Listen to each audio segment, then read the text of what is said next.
विशेष रूप से माननीय डॉक्टर मनमोहन सिंह जी का स्मरण करना चाहता हूं। वैचारिक मतभेद, कभी बहस में छींटाकशी, वो तो बहुत अल्पकालीन होगी। जब भी हमारे लोकतंत्र की चर्चा होगी तो कुछ माननीय सदस्यों की जो चर्चा होगी उसमें माननीय डॉक्टर मनमोहन सिंह की योगदान की चर्चा है।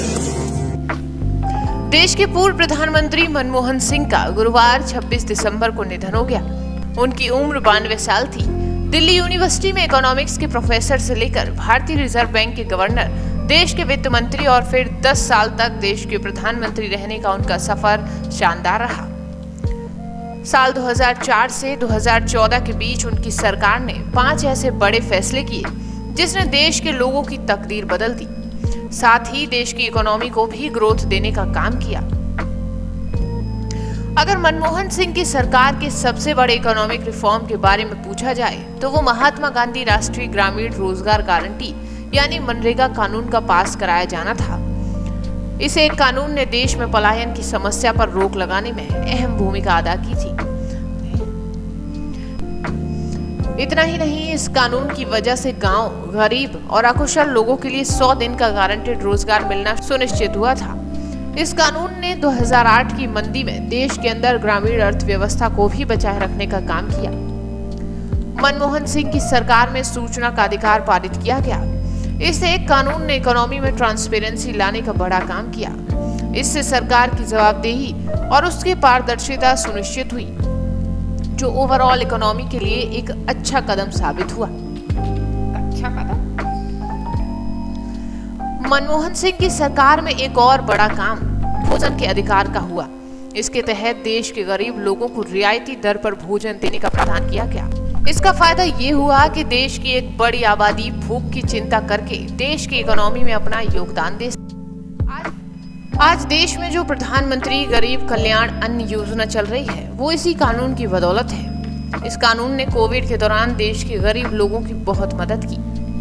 मनमोहन सिंह के प्रधानमंत्री कार्यकाल में देश की अंतरिक्ष इकोनॉमी को पावर बूस्ट मिला था। इसी दौर में देश की स्पेस एजेंसी इसरो ने अपने स्पेस क्राफ्ट चंद्रमा और मंगल पर भेजे। इस एक कदम ने भारत को ये ताकत दी कि वो पारग्रही स्पेस मिशन में सक्षम हुआ। मनमोहन सिंह की सरकार के समय ही भारत के अंतरिक्ष मानव मिशन की रूपरेखा को अमली जामा पहनाया गया। बता दें कि मनमोहन सिंह की सरकार ने देश की इकोनॉमी, युवाओं और भविष्य की जरूरत को समझते हुए स्किल डेवलपमेंट पर भी काम किया। उन्हीं के कार्यकाल में स्किल डेवलपमेंट मिशन की नींव पड़ी, जो आज के समय में कौशल विकास मंत्रालय का रूप ले चुकी है। इकोनॉमी की ग्रोथ की लिहाज से उनकी सरकार का ये कदम काफी अहम था, क्योंकि ये देश की बढ़ती इकोनॉमी के लिए स्किल वर्ल्ड फोर्स को तैयार करने का एक कदम था। बता दें कि मनमोहन सिंह का जन्म 26 सितंबर 1932 को अविभाजित भारत के पंजाब प्रांत के एक गांव में हुआ था। उन्होंने 1948 में पंजाब यूनिवर्सिटी से अपनी मैट्रिक की शिक्षा पूरी की थी। पंजाब से वो ब्रिटेन की कैम्ब्रिज यूनिवर्सिटी तक पहुंचे, जहां उन्होंने 1997 में अर्थशास्त्र में फर्स्ट क्लास ऑनर्स की डिग्री हासिल की। इसके बाद उन्होंने 1962 में ऑक्सफोर्ड यूनिवर्सिटी के नफील्ड कॉलेज से अर्थशास्त्र में डीफिल की उपाधि हासिल की। इतना ही नहीं, अपने सार्वजनिक करियर में डॉक्टर मनमोहन सिंह को दिए गए कई पुरस्कारों और सम्मानों में से सबसे प्रमुख भारत का दूसरा सर्वोच्च नागरिक सम्मान यानी पद्म विभूषण 1987 था। बता दें कि उन्हें जापानी निहोन किजई शिंबुन एवं अन्य देशों द्वारा सम्मानित किया गया। डॉक्टर मनमोहन सिंह को कैम्ब्रिज और ऑक्सफोर्ड तथा अन्य कई विश्वविद्यालयों द्वारा मानद उपाधियां भी प्रदान की गईं।